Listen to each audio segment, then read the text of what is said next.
আসসালামু আলাইকুম, কেমন আছেন সবাই? আশা করছি সবাই ভালো আছেন। চলে এলাম নতুন আরো একটা ভিডিও নিয়ে। ইউটিউবে নীরবে দ্বন্দ্ব চলছে। আমি গত ২-৩ ধরে কোনো ভিডিও দিতে পারিনি। তাই এটা নিয়ে আমার কিছু বলা হয়নি। তাই আজকে চলে এলাম এটা নিয়ে কিছু বলার জন্য। ইউটিউবে যে নীরবে দ্বন্দ্ব চলছে, সেই দ্বন্দ্বটা কে কে খেয়াল করেছেন একটু কমেন্ট করে জানাবেন। জানি এখানেও অনেক বাজে কমেন্ট আসবে। তো আপনাদের কারো বাজে কমেন্ট আমার কিছু যায় আসে না। যত খুশি বাজে কমেন্ট করতে থাকুন। আমি এটাতে কোনো কিছু বলার নাই আমার। যার মেন্টালিটি যেমন, যে যেমন শিক্ষা পেয়েছে সেটা নিয়েই কথা বলবে।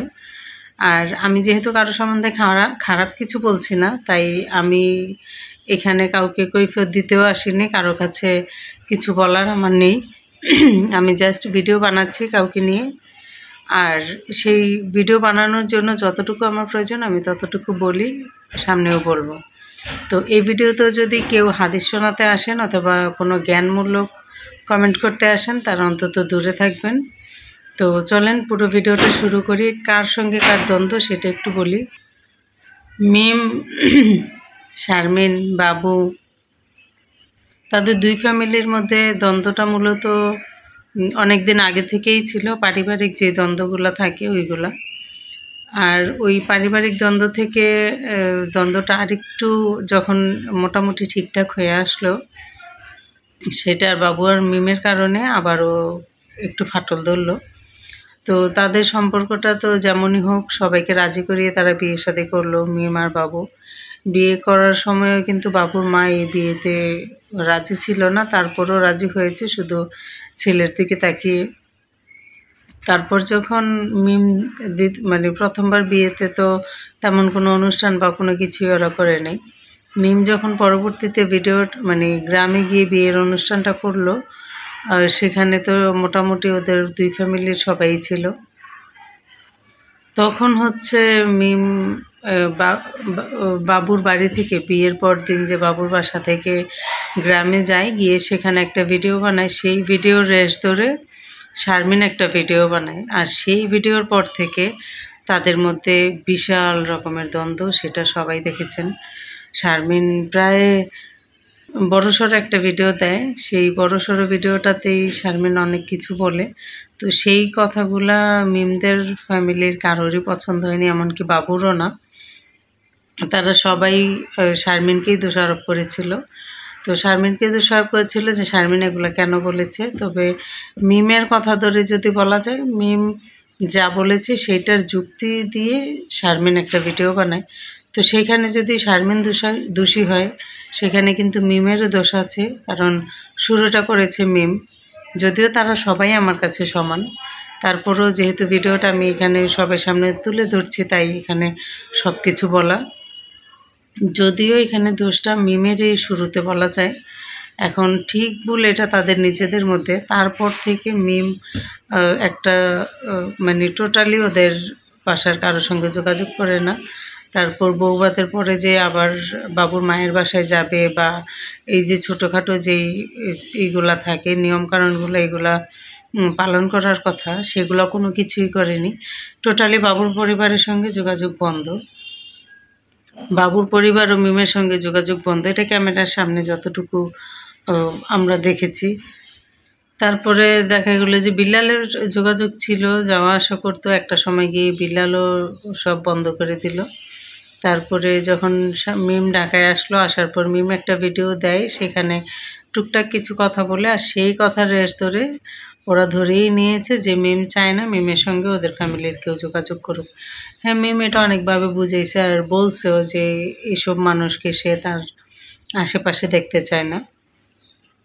আকার ইঙ্গিত হোক, সরাসরি হোক, যেভাবে হোক সে বলছে। তো ওইগুলা নিয়ে হচ্ছে তাদের মধ্যে একটা মোটামুটি এতদিন ভালোই গেছে, মানে যোগাযোগ বন্ধ ছিল। তো মিম যেহেতু ঢাকা থেকে চলে যাবে, তখন হচ্ছে আবার সামনে ঈদ, ওর শাশুড়ির জন্য কিছু কাপড় কিনে। কোথাও বসে আসলে শান্তি নেই, এখন কি আর করার, যেহেতু বসে পড়েছি ভিডিওটা শেষ করতেই হবে। তো ওইখানে হচ্ছে ওরা টিভি দেখছিল, তাই আমি এখানে চলে আসলাম বারান্দায়। ভাবলাম যে বারান্দায় বসে ভিডিওটা শেষ করি। তো যেটা বলছিলাম, আসলে ওদের যে বিষয়গুলো নিয়ে আমরা কথা বলি বা ভিডিও বানাই, সেগুলো তো ওদেরকে দেখেই। আর ওদের দ্বন্দ্বটা নিয়ে কথা বলছিলাম। তো দ্বন্দ্বটা যেহেতু শুরু হয়েছে, দ্বন্দ্বটা শেষও এক সময় হবে। মিম বাবুর মায়ের জন্য জামা কাপড় কিনে, জামা কাপড়, শাড়ি, মানে সুতির শাড়ি, একটা 3 পিস, জুতা, মাথার ক্লিপ, যা যা ওর ভালো মনে হয়েছে ও কিনেছে। ওর সাধ্য এবং ওর সামর্থ্য সব কিছু মিলিয়ে যা যা ওর মন চেয়েছে ওইগুলোই কিনেছে। তারপর তো বলেছিল এগুলো বাবুকে দিয়ে পাঠাবে, কিন্তু পাঠিয়েছে কি না, যেহেতু কিনেছে অবশ্যই পাঠিয়েছে। ওইগুলো বাবুর মা রাখলো কি রাখলো না, কি করলো না করলো, এগুলো কিন্তু আর কোনো কিছু দেখায়নি। তারপর থেকে যখন ওরা ঢাকা ছেড়ে গ্রামে চলে যাবে, তখন হয়তো বাবু ওদের বাসায় যায়। যাওয়ার পর ওর মা হয়তো ভীষণ রকমের রাগারাগি করে। যাই হোক, ওদের মধ্যে ছোটোখাটো হয়তো কিছু একটা হয়, যেটার জন্য বাবুর ভিডিওর টাইটেল চেঞ্জ হয়ে যায়। তারপরে যখন আবার মিমের ভিডিও দেখি, মিমের ভিডিও টাইটেল থাম্বনেলও চেঞ্জ হয়ে যায়। থাম্বনেল ঠিকই থাকে, টাইটেলটা চেঞ্জ হয়ে যায়। তো সেরকম করে হচ্ছে ওদের চলতেই থাকে। তো গতকাল আবার শারমিন একটা ভিডিও দিল, সেখানেও একটু অন্য রকমের ইঙ্গিত দিল। তো সব কিছু মিলিয়ে নীরব দ্বন্দ্ব একটা চলছে ওদের ভিতরে। তো দোয়া করব সেই দ্বন্দ্বটা যেন খুব দ্রুত মিটে যায়, দুই ফ্যামিলি যেন এক হয়ে যায়। ও এর মধ্যে আবার শারমিন জামা কাপড় কিনলো মিমে সবার জন্য, মা, ভাই, ভাইয়ের বউ, বাচ্চা সবার জন্য, শুধু মিম, বাবু আর আত্মীয়ার জন্য কিছুই কেনেনি।